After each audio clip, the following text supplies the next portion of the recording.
That concludes proceedings on the urgent question. We now come to the 10-minute rule motion. Olivia Blake.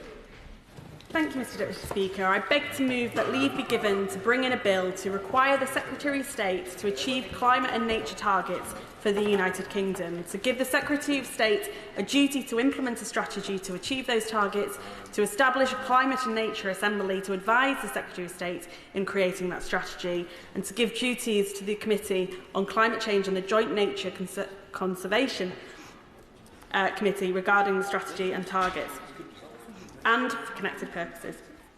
It is a great honour to introduce the Climate and Ecology Bill today. I pay tribute to the Bill's current and former co-sponsors, the member for Brighton Pavilion, who has a long championed this bill, and Lord Reddersdale, who did likewise in the other place. I'm proud to be leading this cross-party effort for the UK to embed in law the ambition and the action we need to tackle the environmental crisis. This bill has been drafted and is supported by many of Britain's leading climate and ecology scientists, as we must align our policies with the latest science and with what the UK has agreed at international levels.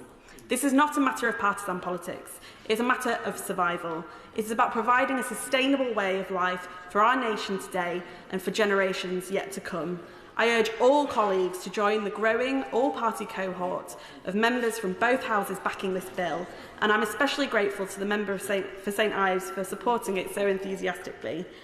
This bill is our chance to position the UK as a world leader on climate and environmental action.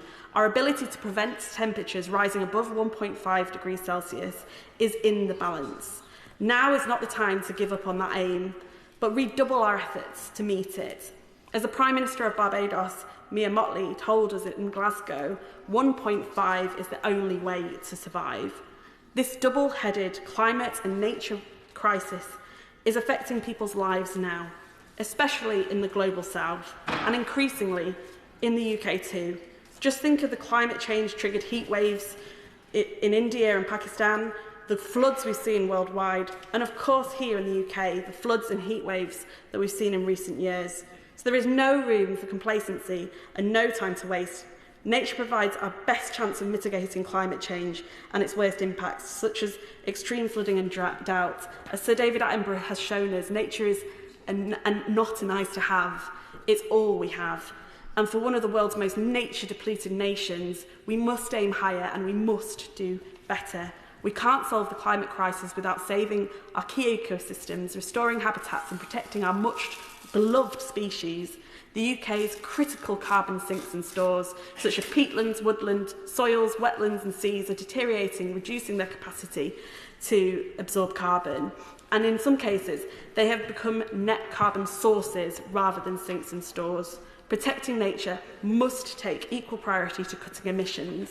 Half of the world's annual economic output, some $44 trillion, is being put at risk by the depletion of natural resources. Alongside this, up to 300 million people face the increased risk of floods and hurricanes due to the loss of buffering coastline habitats. And the loss of pollinators is already causing some 430,000 deaths every year by reducing the supply of healthy food. It's clear that we must act with all urgency at home and abroad, and we must stand united for nature. This is why the CEE Bill is such an important piece of legislation. It is the only piece of proposed or existing legislation that would tackle the two intertwined crises together, climate and nature, to ensure that we have strong integrated response.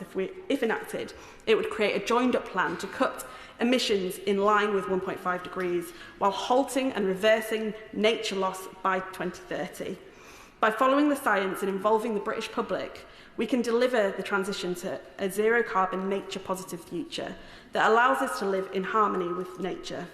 The ongoing Ukraine and energy crises remind all too clearly us of the need to transition fairly and rapidly away from fossil fuel dependency.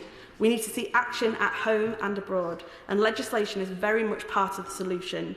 The CEE Bill also centralises the importance of social justice and the fact that the UK cannot and must not offshore environmental destruction at the expense of the global south. This means taking responsibility for our emissions footprint and our overseas footprint and dealing with the root causes of climate and ecological breakdown. The bill also seeks to protect people by ensuring that no one is left behind via its fairness provisions and through the inclusion of a Climate and Nature Assembly to incorporate public opinion in the unprecedented pace of change that is now required. Clause 1 contains the bill's apex climate and nature targets. Having a net zero date is an important marker, of course, but we need to understand the area below the curve, or in other words, how much carbon we can emit into the atmosphere before we breach 1.5 degrees Celsius. The bill would limit the UK's total carbon emissions to no more than its proportionate share of the IPCC's remaining global carbon budget, for a 67% chance of limiting heating to 1.5 degrees. By transitioning to renewable energy future, we would not only end our reliance on deadly fossil fuels, but we also create the jobs of the future and tackle the soaring costs of living, cost of living crisis at the source, bridging the ambition gap between current emission reductions and what's needed for 1.5 degrees is essential if we're serious about restoring the natural world, and it couldn't be more urgent.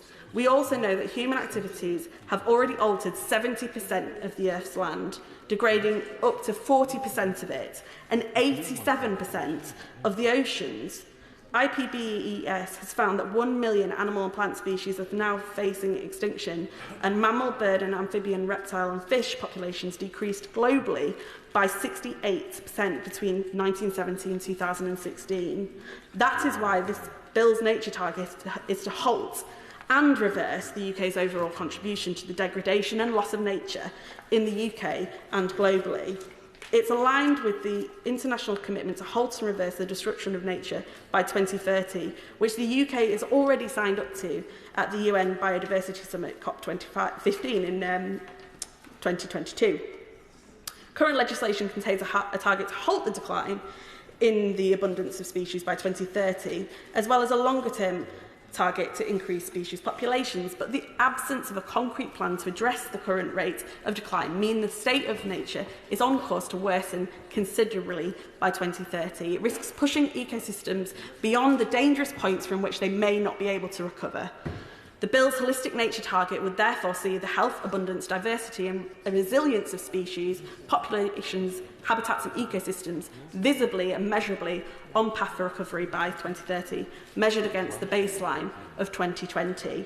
That's what this moment requires: to follow the science, to invest in nature and to restore our once wild isles. Clause 2 is focused on the development of climate and nature strategy. It states that this strategy must produce a just transition for all by protecting vulnerable communities and by providing financial support for workers transitioning from fossil fuel and ecosystem-intensive industry into the jobs of the future. This clause contains measures that must be met in achieving the bill's apex targets, including accounting for all the UK's imported emissions, as well as those that take place in the UK soil, so that the UK is not offshoring our pollution, ending the exploration, extraction, expulsion and import of fossil fuels by the UK as rapidly as possible, ensuring that all UK policies prioritise the avoidance of loss of nature, and that the UK takes account of its entire ecological footprint and all the destruction to nature caused by the production, transportation and disposal of the goods and services we consume. The transition to zero carbon, nature positive UK will affect all of us: how we live, how we travel, how we work. That's why we should all have a role in planning how we get there.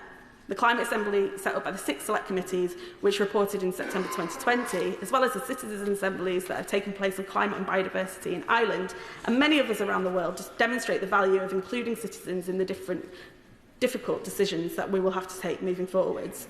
From my work in Sheffield Hallam on the Climate Manifesto, comprising ideas directly sourced from my own constituents, I know the importance of democracy in the transition to net zero and protecting nature. For that reason, Clause 3 of the bill would be a representative sample of the UK population, considering expert advice and reports on their own recommendations for inclusion in this strategy as part of the temporary Nature and Climate Assembly.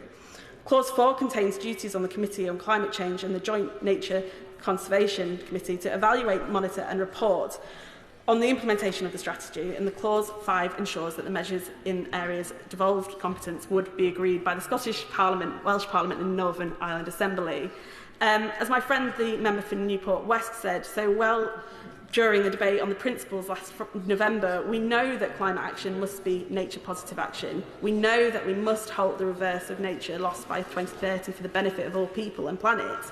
This bill has brought this vital issue to the forefront, and I'm delighted that so many members of local councils, local mayors, including Councillor Georgia Gould and the Mayor of London, have recognised and are backing this bill. It's time that we got the action that we needed from this government to make sure that we can survive. Question is that the Honourable Lady have leave to bring in her bill. As many of that opinion say aye? Contrary no? Ayes have it. Who will prepare and bring in the bill? Geraint Davis, Caroline Lucas, Colin Eastwood, Ed Davey, Vera Hobhouse, Liv Saville-Roberts, Stephen Farry, Sir Peter Bottomley, Derek Thomas, Alan Brown and Brendan O'Hara.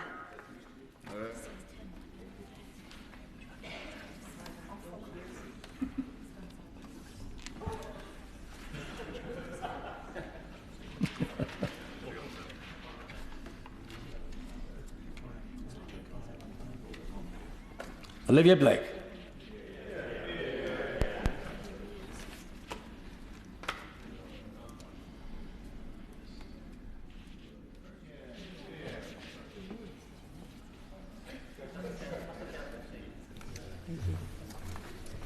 Climate and Ecology Bill. Second reading what day? Friday, 24th of November. Friday the 24th of November.